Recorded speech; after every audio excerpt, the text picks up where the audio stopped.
Olá, dou-te as boas-vindas a mais um episódio. O meu nome é Sérgio Rodrigues, sou especialista em desenvolvimento financeiro e hoje quero falar contigo sobre o mundo da reforma antecipada, o FIRE, que se tem falado muito, e responder a uma questão bastante específica que é, afinal, quanto dinheiro é que tu precisas para deixar de trabalhar? Quando se fala aqui do FIRE, e quem não sabe o que é o FIRE, FIRE significa Financial Independence Retire Early, ou seja, trazido para português dá tipo IFRA, Independência Financeira Reforma Antecipada. Tem-se falado muito nestes últimos anos em relação a isso. Aliás, mais recentemente até tivemos a questão da Rita Pissarra, a ex-CFO da Microsoft, que atingiu a sua liberdade financeira aos 44 anos e com isso conseguiu despedir-se do seu trabalho e dedicar-se a fazer outra coisa qualquer, porque não tem que se preocupar com as suas finanças, pelo menos desta perspectiva, não depende do seu trabalho para isso. E é um tema que se tem falado cada vez mais e eu não acho necessariamente mau, ok? Visão muito, muito pessoal, isto eventualmente será um próximo episódio, mas eu não me revejo particularmente na reforma antecipada, e quando digo reforma é o sentido tradicional de ir ali para o parque e jogar dominó com os meus amigos septuagenários durante todo o dia. Não, ou isso, ou ir para uma praia no México, beber margaritas todo o dia, apanhar sol. Eu não me revejo particularmente nesse objetivo de reforma antecipada. A independência financeira, sim, a independência financeira faz muito sentido, ou seja, eu não ter que me preocupar com o dinheiro no sentido de ele ser condicionante daquilo que eu quero ou não fazer. Isso faz-me bastante sentido e quero atingi-lo, obviamente, e faz parte dos meus planos. A parte da reforma antecipada, não, até porque o mais provável é eu continuar a trabalhar até aos 90 e tal anos. Funciona para o Warren Buffett, eu não vejo porque é que não há de funcionar para mim. Se eu conseguir chegar à idade do Warren Buffett atual com o património dele, ou que seja 10%, também não me vou queixar, obviamente, mas não me vejo de todo a reformar-me no sentido de não fazer nada e simplesmente andar a passear todos os dias, porque eu acho mesmo que se estivermos de férias todos os dias, não gastamos realmente de férias. Acho que é este o conceito. Acaba por perder um bocadinho o valor de podermos não fazer nada, sabe muito bem uma semana ou duas ou um mês, e depois acaba por perder o valor. E por isso eu não me vejo pessoalmente a reformar-me no sentido tradicional da palavra. Vejo-me a trabalhar muitos anos, mas a fazer uma coisa que hoje em dia tenho a felicidade de já poder fazer, que é aquilo que eu gosto, aquilo que eu adoro, e por isso é mais ou menos esse o plano. Por isso, reforma antecipada não é propriamente um plano para mim, independência financeira, sem dúvida, e é sobre isso que quero falar. Quando se fala do FIRE, a abordagem mais, vou-lhe chamar tradicional aqui ao tema, fala em termos 25 vezes as nossas despesas anuais no nosso património líquido, um bocadinho independentemente de onde é que ele está aplicado. E porquê esta questão das 25 vezes? Porque se prevê que consigamos retirar 4% do nosso capital todos os anos para as nossas despesas e que retiramos 4%, a expectativa é que o dinheiro que lá fica, os outros 96%, rentabilizem pelo menos 4% ao longo do ano, o que quer dizer que quando chegamos ao final do ano temos o mesmo dinheiro que tínhamos ao início. Este é o conceito habitual. O que é que isto pressupõe? Pressupõe que os mercados realmente remunerem a 4% ao ano para conseguirmos fazer este levantamento e depois o resto do dinheiro rentabiliza na mesma proporção. Este é um problema, na minha opinião, em relação a esta abordagem mais tradicional. Porque os 4%, ok, em anos bons até pode acontecer, em anos maus seguramente não vai acontecer. Parte logo aqui de um pressuposto que é, para termos um 4% de rentabilidade, teremos que ter o nosso capital em risco, tendencialmente, não é? Porque estamos sempre a falar aqui de rentabilidade real. Por isso, se eu tiver depósitos a prazo de capital garantido a pagarem mais do que 4%, o mais provável é também termos a inflação a mais do que 4%, o que quer dizer que a minha rentabilidade real vai ser negativa, ok? E por isso, para eu ter estes 4% em rentabilidade real, assumo sempre aqui uma porcentagem de risco, diria considerável, porque se nós pensarmos que o nível de inflação ideal, pelo menos de acordo com o BCE, são 2%, se eu tenho que ter 4% acima disso, não é? 4% de rentabilidade, quer dizer que eu tenho que estar a rentabilizar o meu dinheiro a 6%, pelo menos a 6% ao ano. O que, numa perspectiva de uma pessoa com 50, 60, 70 anos, terá que correr alguns riscos para conseguir rentabilizar o seu dinheiro a 6% ao ano, pelo menos, ok? Acho difícil termos, por exemplo, em obrigações, que são um produto tendencialmente mais conservador, conseguimos de uma forma sustentada rentabilizar o nosso dinheiro a 6% ao ano sem correr riscos demasiado grandes. E por isso, acho que esta questão dos 4% tem aqui alguns pontos de falha em relação a isto, em relação à composição da carteira que temos que ter, em relação a anos menos bons em termos de rentabilidade, em relação ao risco que temos que ter para realmente conseguir rentabilizar o dinheiro pelo menos a 6%. E mais um ponto importante que me lembrei agora, que é a parte dos impostos. Eu acho que algumas pessoas que estão a fazer estas contas muito matemáticas de 25 vezes as nossas despesas anuais estão-se a esquecer de impostos. Estão-se a esquecer dos 28% que eventualmente vamos ter que pagar sobre as nossas mais-valias.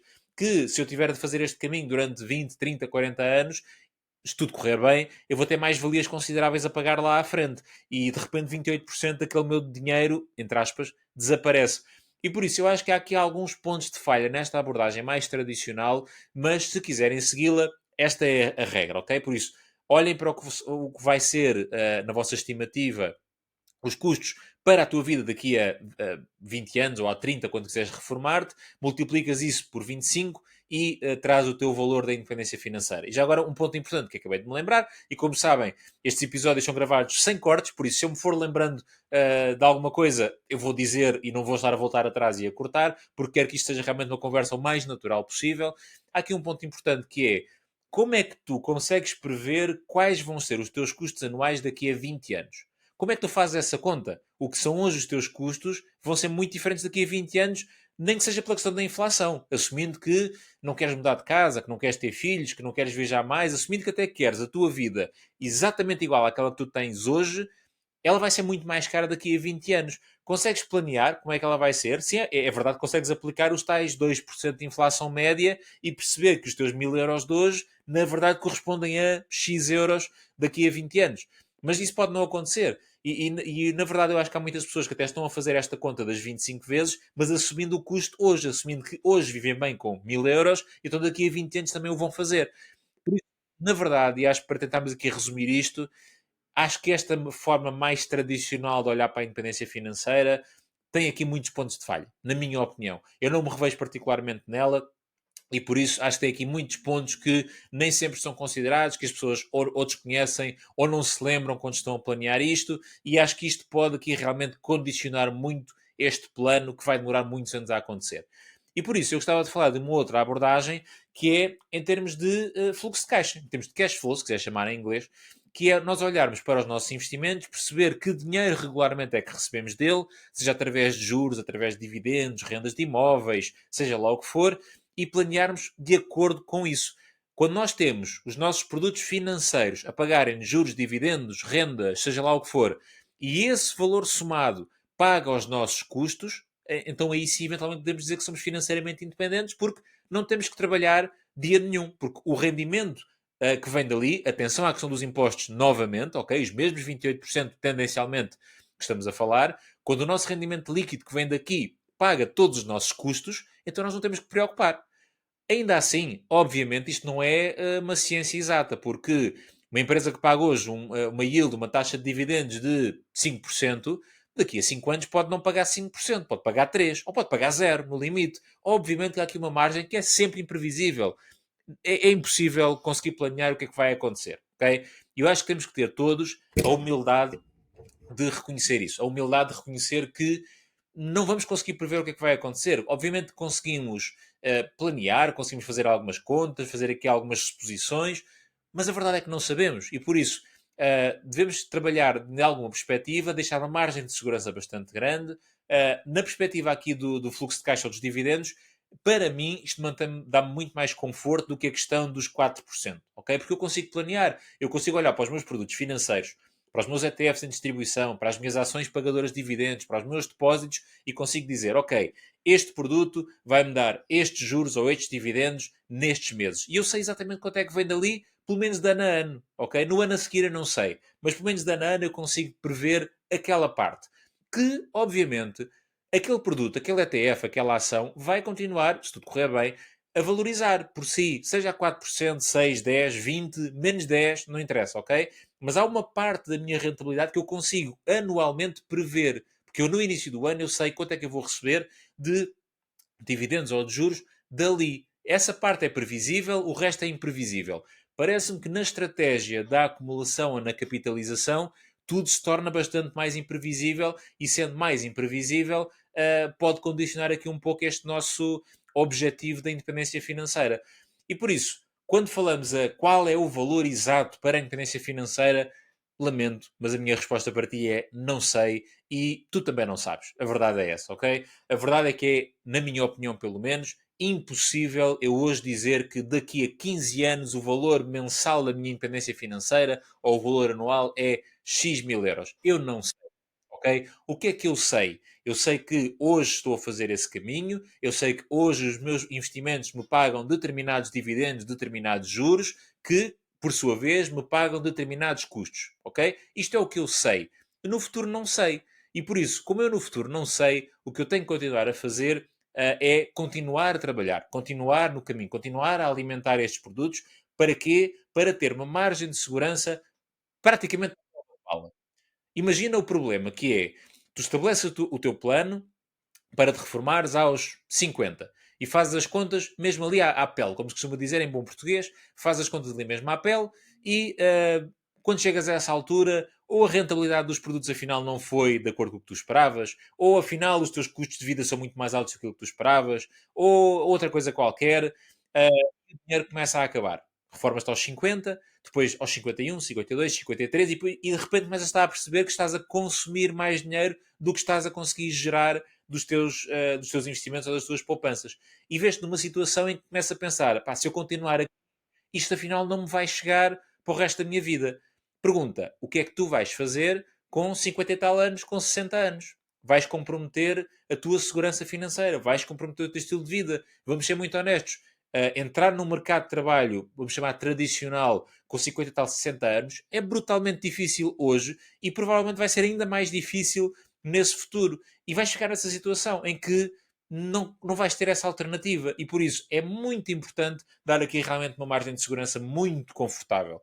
Quanto? É o dobro? É o triplo? Não sei. Agora, uma coisa eu tenho a certeza: quanto maior essa margem de segurança tu tiveres nesse teu plano, maior a probabilidade dele correr bem e não ficares num problema. Não ficares numa situação em que reformaste aos 50, fizeste as contas muito à pele, chegas aos 60, acabou o dinheiro. Porque aquilo o plano falhou, chegaste aos 60 e acabou. E depois, o que é que vais fazer? Vais depender da segurança social para a qual não descontaste estes últimos anos? Vais depender dos teus filhos? Vais depender de amigos e familiares? É esse o teu plano de reforma antecipada? Foi por isso que tu trabalhaste? Eu acho que não. E por isso, para resumir aqui a nossa conversa, eu concordo com a questão da independência financeira, com a liberdade financeira, o que quiserem chamar. Eu acho que toda a gente deve tentar atingir, porque o pior cenário é não conseguir e ainda assim estares numa situação financeira absurdamente melhor do que o resto das pessoas que não o fizeram, ok? O pior cenário para ti é um cenário absolutamente incrível para a esmagadora maioria das pessoas, por isso acho que toda a gente deve tentar alcançá-lo, mas teres realmente muita atenção ao momento em que tu decides realmente reformar-te e não fazer absolutamente nada, ter cuidado com estas contas, ter muita calma na forma como tomas essa decisão, eventualmente fazer aqui uma transição em que simplesmente reduzes o teu esforço de trabalho para perceber se aquilo está a funcionar ou não. Isso eu acho que pode ser uma solução interessante e, acima de tudo, tem a certeza que não vais precisar depender de ninguém, que vais conseguir fazer os teus planos na melhor forma possível e que fazes as tuas contas para não te meteres, em bom português, numa grandalhada. Espero que tenhas gostado deste episódio. Eu quero saber também quais é que são as tuas opiniões sobre isso. Por isso, manda-me mensagem nas redes sociais, manda-me e-mails, o que tu quiseres. Está completamente à vontade. Espero que tenhas gostado deste episódio. Obrigado e até à próxima.